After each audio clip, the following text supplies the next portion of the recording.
Hi, it's Waveney and welcome to another Wednesday Wavelength video.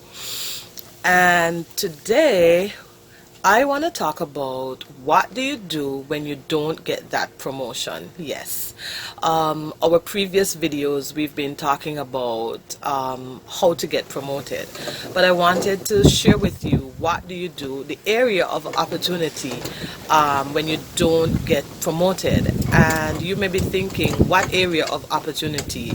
You know, I've worked so hard, I applied for this position and I didn't get it. That's okay.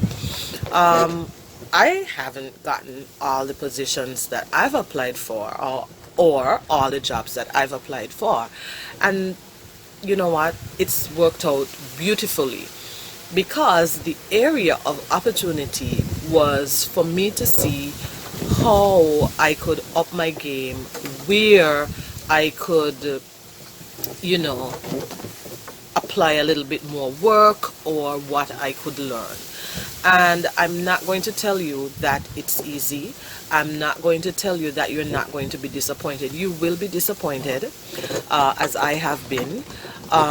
If you may shed some tears, I've not shed tears. I'm not the crying type. But you will be disappointed, right? But it's what you do. What do you do when you're disappointed? What do you do? You know, how do you recover after not getting that promotion? The first thing I want to tell you is your attitude and your mindset needs to change. It's okay to be disappointed. Don't stay in that rut. If you have friends or somebody close to you that tells you, oh, you should have gotten it, this, that, try not to listen to that. Negative speak, it will get you nowhere. We don't do negative at the People brand, okay? Because there are so many factors that play into persons getting a promotion besides being able to do the job, and that's just a fact. I won't tell you that there aren't any other factor. I won't come on here and say, you know, if you're a stellar employee, you're going to get the job. There are so many factors, but it's what you do. So your mindset, you need to have the mindset to learn. You need to understand that your senior leaders or whomever will be looking at your manager, will be looking at you to see what is your reaction because you didn't get that promotion. They're going to want to see, how is she taking it, or how is he taking it? Does he have an attitude? Is he still going to do that great work? Or are you going to be one of those persons who's saying, you know what, I have nothing to do with these people, I should have gotten it, I've worked here for 12 years, I've worked here for this, I've done this, I'm not showing anybody this. You know, by the way, I never understand that. I'm not showing anybody who, you know, the person who is successful, they're not going to show them. I don't even understand that. But anyway, if you have that in you, get rid of it. Our people branders, they don't have that attitude. Your mindset needs to be one of growth and development.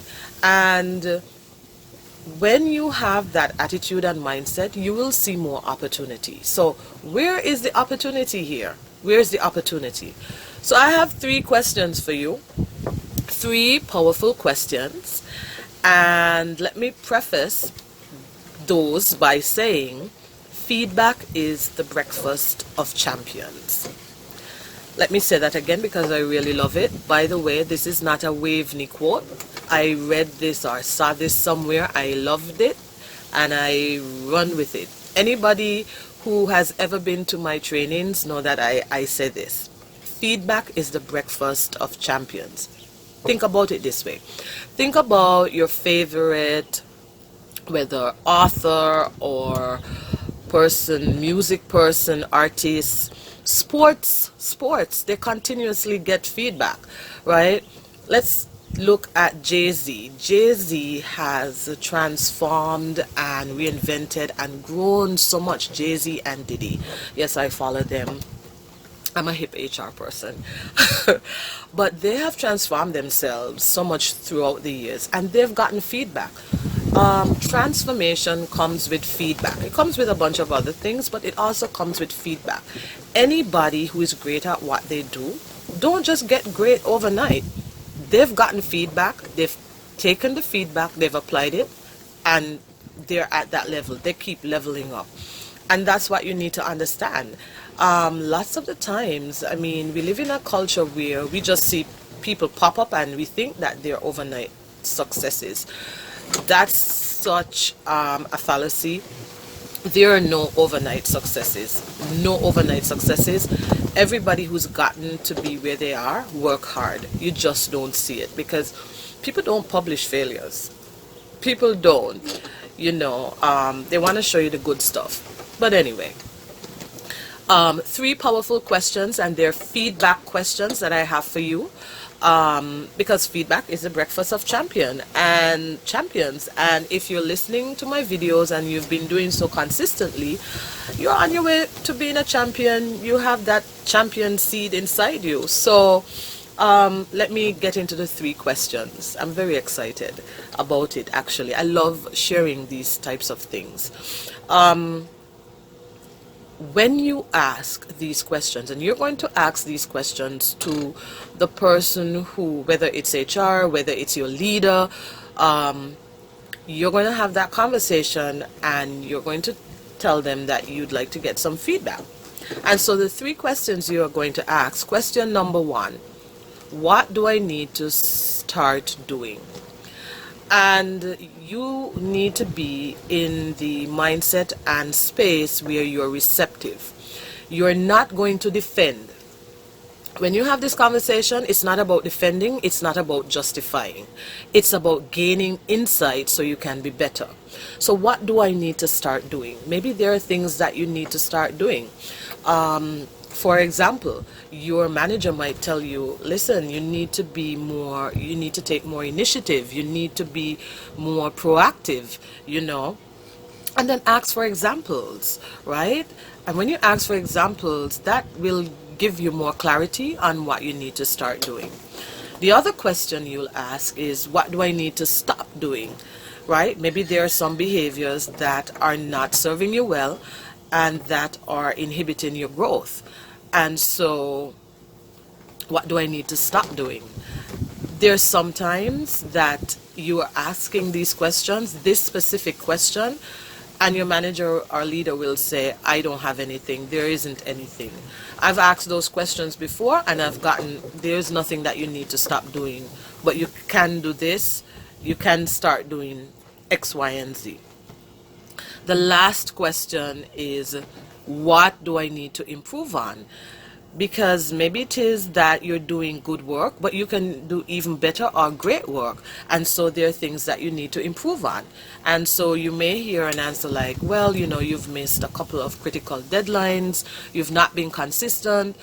You can start improving on that, for example, right? So these 3 questions, 3 powerful feedback questions: what do I need to start doing? What do I need to stop doing? What do I need to improve on? And I'm looking this way because I wrote them down. I didn't want to forget or trip over myself. But anyway, 3 powerful questions. I've asked them.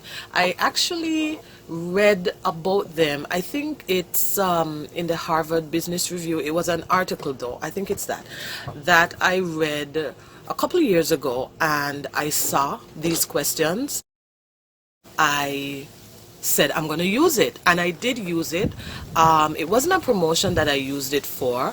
I used it, I think it was in my performance review, and you can use these in your performance review. So you can use it when you haven't gotten that promotion. You can use it if you are in an environment where you have monthly rap sessions or chats with your manager or leaders. You can use it. You can use it when you get your performance review. But the thing is, they are feedback questions. They are questions that are very specific, that will give you the information that you need to move forward and to level up. And I'm going to say it again. Human nature is, when we get spoken to or given feedback about certain things or behaviors, we attempt to justify and explain. This conversation, when you ask these questions, there is no justification. You don't want to defend because you want the information. Lots of the times people don't know that managers don't like, leaders don't like confrontation. They don't. And some people don't are afraid of giving people feedback because they think, you know, how is this person gonna act or whatever, right? And so by you asking these questions, you are showing that you care about your growth and development. You are showing that, yes, I may be disappointed by not getting that promotion, but I'm willing to move forward. I'm willing to do whatever it takes. And these videos, I have to say, I've started this company because I see so many people struggling in the workplace. People don't know what they don't know, and there is a lot of areas of opportunity. So these videos are for people who really want to grow and develop. If you're one of those persons who are negative, hopefully these videos will change your mind and your mindset. But the attitude to have when you don't get that job you want isn't one of they're always doing this and I've worked so hard and this and that. And I know that there are some business places that the environment and the culture isn't set up the way it should. It's very negative and so forth. But I just feel like we have to take control of our career. We have to take control of our development. And so I'm going to just focus on giving you the information and that you need and the tools that you need to be successful. And maybe it is that you can't be in your current environment, but you can be. It's setting you for up success for the future. You know, I have been passed over for promotions, and I have had to train, and I've had to show the persons that got the job, I've had to show them things. And a few of the times I've gone back and I said to myself, you know what, it's a good thing I didn't get it, because I wasn't ready, because I was learning from them and they were learning from me, right? And don't kid yourself, people are always in the learning space. Lots of times people feel that when you get promoted, or if you're a manager or a leader, you're supposed to know everything about, you know, everything. That's not true. When you become a leader or a manager, you get the higher up you go, you are promoted on a different skill set, right? You are being judged on, or assessed, I hate the word judge, on a different set of skill set, but that's another topic. So I really want you to understand that being promoted is not a bad thing. You will be disappointed, but there is an area of opportunity, and your area of opportunity is asking these 3 powerful questions, listening. As always, don't forget to put your comments below, and share the video, and I'll see you on another Wavelength video. Bye.